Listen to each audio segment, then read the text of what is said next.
Kalau Nabi Isa terjadi konspirasi hebat, karena setelah Nabi Isa wafat, tepatnya itu bergeser ke suatu tempat, kemudian sahabat-sahabat dekatnya itu dihabisi, dibunuh semua. Kemudian ada satu orang yang dia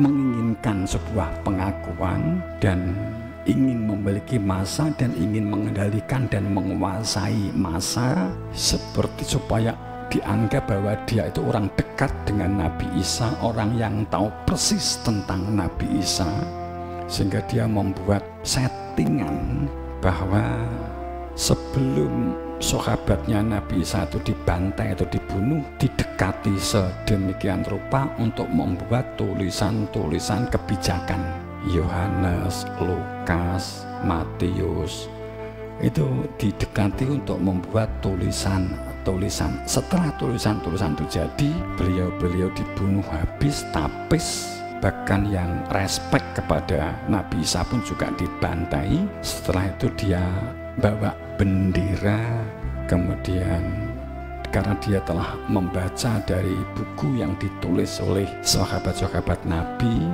Isa maksudnya, kemudian akhirnya dianggap orang yang paham tentang ajaran Nabi Isa, akhirnya dia yang ditokohkan, kan begitu. Walaupun ini jika dibuka juga ada unsur rentannya gitu. Kemudian dikatakan bahwa wama mana'a an nursila bil ayati ila an katiba bihal awalun. Bahasa bebasnya begini, sesungguhnya tidak ada sama sekali tidak ada manaan nursila, sama sekali tidak ada yang menghalangi kami. Kalau kita mengatakan kami nursila, itu berarti ada keterlibatan hamba, hak kewenangan Tuhan, tapi Tuhan memiliki wakil resmi di bumi sebagai khalifatullah, khalifahnya Allah, wakil resmi Tuhan. Wakil resmi Tuhan ini mengatakan atas pijakan kebenaran bertuhan dari Tuhan bahwa sama sekali tidak ada yang menghalangi kami untuk membuka, menunjukkan keberadaan risalah kebenaran kepada umat manusia, kepada kamu, sebagai tanda-tanda keberadaan kami, sang wakil resmi Tuhan, melainkan karena tanda-tanda itu telah didustakan oleh orang-orang pendahulu. Kalau ini umpamanya Nabi Isa, kemudian Nabi Isa pelanjutnya Nabi Isa mengatakan sekali lagi tidak ada yang menghalangi kami. Ini pelanjutnya, yang tidak ada yang menghalangi kami untuk membuka, menunjukkan keberadaan risalah kebenaran Rasul kepada kamu sebagai tanda keberadaan kami sebagai khalifah resmi Tuhan yang ditunjuk untuk membuka risalah Rasul kepada kamu, melainkan karena tanda-tanda yang sangat jelas. Karena tanda yang sangat jelas itu proses golowentah. Karena tanda yang sangat jelas itu telah kamu pelintir, kamu distorsikan, kamu biaskan, kamu rekayasa, kamu dustai oleh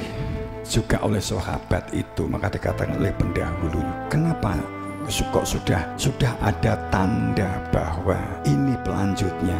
Kemudian orang-orang fasik, orang-orang kafir, orang-orang munafik itu melihat juga tanda bahwa yang melanjutkan ini, yang ditunjuk oleh Nabi Isa, yang ditunjuk oleh wasilah sebelumnya kepada wasilah yang melanjutkan, itu karena ada proses golowentah, ada proses golowentah. Jadi jauh sebelum Nabi Isa wafat itu sudah diproses atas kehendaknya Allah. Siapa jika aku nanti meninggal, Nabi Isa bilang begitu, yang melanjutkan siapa? Maka orang-orang fasik, orang-orang munafik, orang-orang kafir, mereka ini juga sudah melakukan wama nursila bil ayati, mereka juga sudah melakukan pengkhianatan kepada gurunya, mengkhianati gurunya dengan menolak pelanjut yang ditunjuk oleh Allah melalui gurunya dengan proses gulawentah itu. Ini sangat lama, gulawentah ini sangat lama. Itu yang terjadi, habis-habisan biasanya konspirasi itu dilakukan. Bagaimana? Itu yang saya katakan bahwa hampir semua agama-agama besar itu dikembangkan setelah nabi besarnya itu dikembangkan dalam pijakan konspirasi, kebohongan, penutupan kebenaran, menebarkan ketakutan, kemudian pengendalian dan kontrol. Cara-cara ini dilakukan dengan banyaknya membuat umpamanya buku, banyak membuat konsep-konsep kebijakan, kemudian membuat tentang rumusan-rumusan baik secara individu ataupun secara kolektif.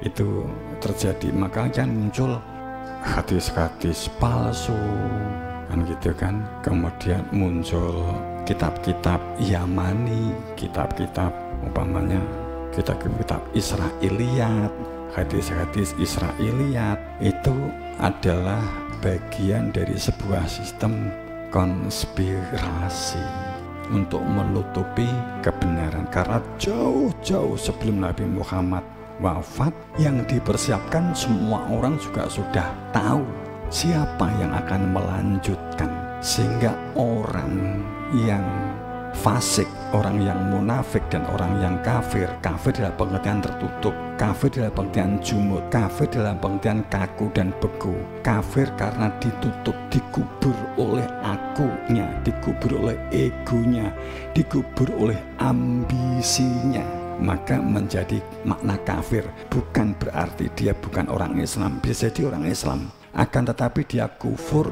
karena makna kufur itu adalah perilaku jumud, tertutup, kaku dan beku, dampak dari ambisi, berbangga-bangga, mencari pujian, mencari pengakuan, mencari viralitas hebat. Ini akhirnya dia bisa jadi orang Islam tapi menjadi orang yang kufur nikmat. Nah, ini yang terjadi karena sehingga berita siapa yang melanjutkan ke Nabi Muhammad, siapa yang melanjutkan, padahal sangat jelas seandainya saya itu gudang ilmu, maka dia adalah pintunya. Kan jelas banget. Nah, itu kemudian subjeknya kan Imam Ali. Tapi orang takut dengan karakter Imam Ali, itu cenderung takut. Kenapa? Kecenderungannya kepada yang ditunjuk untuk melanjutkan itu sering ditakuti, selalu terjadi. Kenapa ditakuti? Karena saat para nabi atau para rasul, seperti umpamanya Nabi Muhammad, itu tidak pernah, kalau seandainya ada tamu, ya beliau memiliki karakter hebat, andap, asor, sopan, santun, menghargai orang lain, itu hebat. Tapi dalam memegang kebenaran, konsep kebenaran pun juga tidak ada maklum. Sehingga seandainya ada tamu, bagaimana saya juga menyembah Tuhanmu, aku juga menyembah Tuhanku, kamu juga menyembah Tuhanku. Kalau hari ini sama ini, kamu ke tempat ibadahku, kalau hari ini sama hari ini aku ke masjidmu, umpamanya begitu. Nabi nggak di sini. Nabi tidak hanya sekedar tidak diam, tapi kemudian muncullah ayat dari Allah, Qul ya ayyuhal kafirun, kehidupanmu, agamamu, lakukan, agamaku, saya lakukan.